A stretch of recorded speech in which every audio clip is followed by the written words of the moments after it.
রোদে শুকানোর কোনো রকম ঝামেলা ছাড়াই শুধু ফ্যানের বাতাসেই যদি তৈরি হয়ে যায় একদম দোকানের মতো পারফেক্ট, ট্রান্সপারেন্ট আর শাইনি কাঁচা আমের আমসত্ত্ব, তাহলে কেমন হয়? Hello everyone, welcome to life on a plate. বাজারে কাঁচা আমের সিজন শেষ হওয়ার আগেই আজ আমরা আপনাদের জন্য নিয়ে এসেছি জিভে জল আনা টক ঝাল মিষ্টি কাঁচা আমের আমসত্ত্ব বা ম্যাঙ্গো বার রেসিপি। কিভাবে আমের পাল্প একদমই স্মুথ আর ক্রিমি করবেন, আর কোন ট্রিক্স ফলো করলে আমসত্ত্ব ট্রেতে একটুও লেগে থাকবে না, তার সব খুঁটিনাটি থাকছে আজকের ভিডিওতে।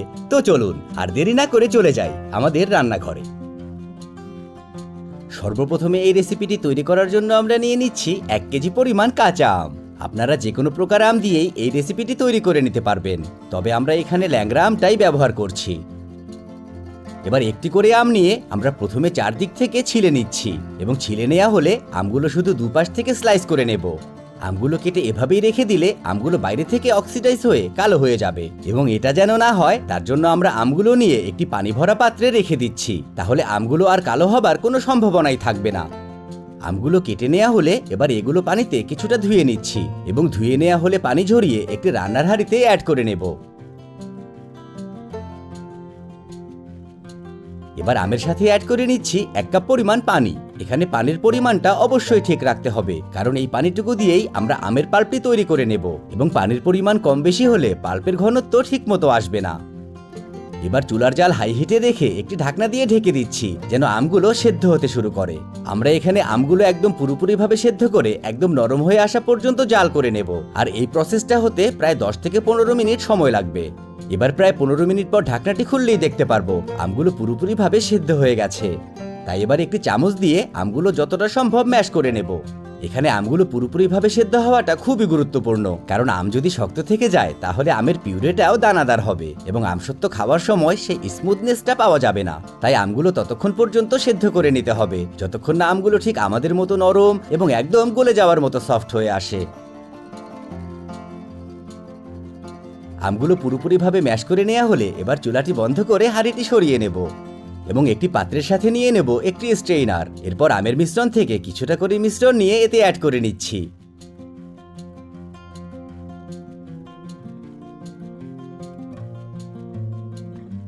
এবার হাতের সাহায্যে আমরা আমের পাল্পটুকু পুরোপুরিভাবে ছেঁকে নেব, যেন এতে কোনো আঁশ বা দানাদার অংশ না থাকে। আশা করি দেখতেই পারছেন আমরা আমের মিশ্রণটি থেকে কিভাবে আমের পাল্পটুকু সেপারেট করে নিচ্ছি। আমের পাল্পটুকু সেপারেট হবার পর আমের সাথে যে বীজের অংশটুকু ছিল তা পুরোপুরিভাবে আলাদা হয়ে গেছে। এবার এই অংশটুকু ফেলে দিয়ে আমরা একইভাবে বাকি মিশ্রণ থেকে আমের পাল্পটুকু সেপারেট করে নেব। এবার চলুন আপনাদের দেখিয়ে দিই আমরা কতটা সহজভাবে আম থেকে পাল্পটুকু আলাদা করে নিয়েছি, এবং যেহেতু আমগুলো পারফেক্টভাবে সেদ্ধ হয়েছে তাই পাল্পের টেক্সচারটাও একদম সফট এবং ক্রিমি হয়েছে।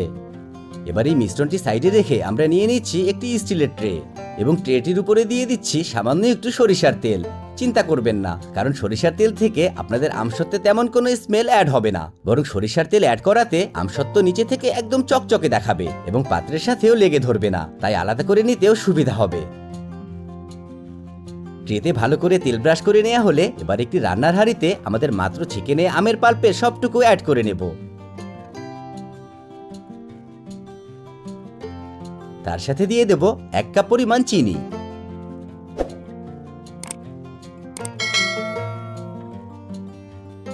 এবারে দিয়ে দিচ্ছি 1 চা চামচ পরিমাণ বিট লবণ, এবং সবশেষে হাফ চা চামচ লবণ। এবার চুলার জাল মিডিয়াম হিটে রেখে আমরা আমসত্ত্বের মিশ্রণটি তৈরি করতে শুরু করব। এই পুরো প্রসেসটা করে নেওয়ার সময় অবশ্যই প্রথম থেকে শেষ পর্যন্ত অনবরত নাড়তে থাকতে হবে, তা না হলে আমের পাল্প খুব বেশি ছিটতে শুরু করবে, এবং এতে অনেক বেশি চিনি থাকায় খুব সহজেই পুড়েও যেতে পারে। আর এই প্রসেসটার মূল কাজটাই হলো আমের পাল্প থেকে যতটা সম্ভব বাড়তি পানিটুকু শুকিয়ে নেওয়া।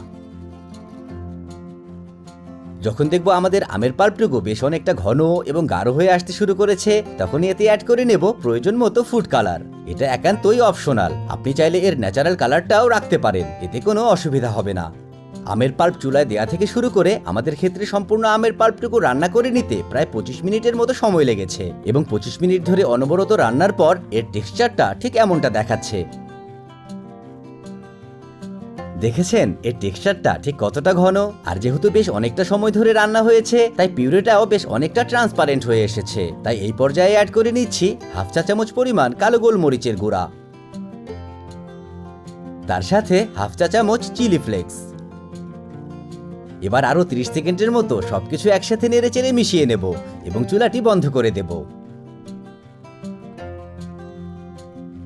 এরপর আমাদের মিশ্রণটি একদম গরম থাকা অবস্থায় ট্রেটি নিয়ে এর উপরে আমাদের সম্পূর্ণ পাল্পটুকু ঢেলে দেব। আমাদের এই রেসিপিটি দিয়ে ঠিক এরকম সাইজের একটি ট্রেতে মোটা করে আমসত্ত্ব তৈরি করে নেওয়া যাবে। তবে যদি একদম পাতলা করে বানাতে চান সেই ক্ষেত্রে এরকম ট্রে দিয়ে 3 ট্রে পরিমাণ আমসত্ত্ব তৈরি করে নিতে পারবেন। আশা করি দেখতেই পারছেন আমরা আমসত্ত্বের সম্পূর্ণ মিশ্রণটুকু অ্যাড করে যতটা সম্ভব সমান করে বিছিয়ে নিয়েছি এবং সবশেষে ট্যাপ করে করে এর থেকে এয়ার বাবলগুলো বের করে নিয়েছি যেন এর নিচে কোনো ফাঁকা অংশ থেকে না যায়। এবার এই আমসত্ত্বটুকু শুকিয়ে নেওয়ার জন্য আমরা 2 দিন ফ্যানের নিচে রেখে শুকিয়ে নেব। চাইলে আপনারা রোদেও শুকিয়ে নিতে পারবেন, তাহলে রেজাল্টটাও আরো বেশি ভালো আসবে। তবে যদি বৃষ্টির দিন চলে তাহলে কোনো টেনশন ছাড়াই আমাদের মতো আপনিও 2 দিন ফ্যানের নিচে খোলা অবস্থায় রেখে দিলে ঠিক এমন একটা রেজাল্ট পাবেন। দেখছেন কতটা সহজে এবং কত সিম্পল স্টেপগুলো ফলো করে তৈরি হয়ে গেল একদম দুর্দান্ত লেভেলের আমসত্ত্ব। যেমন হয়েছে সফট, ঠিক তেমনি শাইনিও হয়েছে। ম্যাঙ্গো বারের মতো করে কেটে নিতে চাইলে অবশ্যই ধারালো চাকুটা ব্যবহার করবেন, তাহলে দেখবেন সাইড থেকেও একদমই পারফেক্ট। আর যেহেতু আমরা এই আমসত্ত্বটুকু রোদে শুকিয়ে নেইনি, তাই স্টোর করার জন্য অবশ্যই একটি এয়ারটাইট জারে ভরে ফ্রিজে রেখে সংরক্ষণ করতে হবে। আর যদি আপনারা এটা রোদে শুকিয়ে নিতে পারেন তাহলে কোনো টেনশন ছাড়াই বাইরে রেখেও খেতে পারবেন। দেখছেন মাত্র 1 কেজি আম আর ঘরে থাকা সামান্য কিছু উপকরণ দিয়ে কতটা সহজেই তৈরি করে নেওয়া যায় এই কাঁচা আমের আমসত্ত্ব। তাই দেরি করছেন কেন, চলে যান আপনার প্রিয় রান্নাঘরে এবং তৈরি করে নেন আমাদের মতো দুর্দান্ত স্বাদের খুবই পারফেক্ট এই রেসিপিটি, কাঁচা আমের আমসত্ত্ব।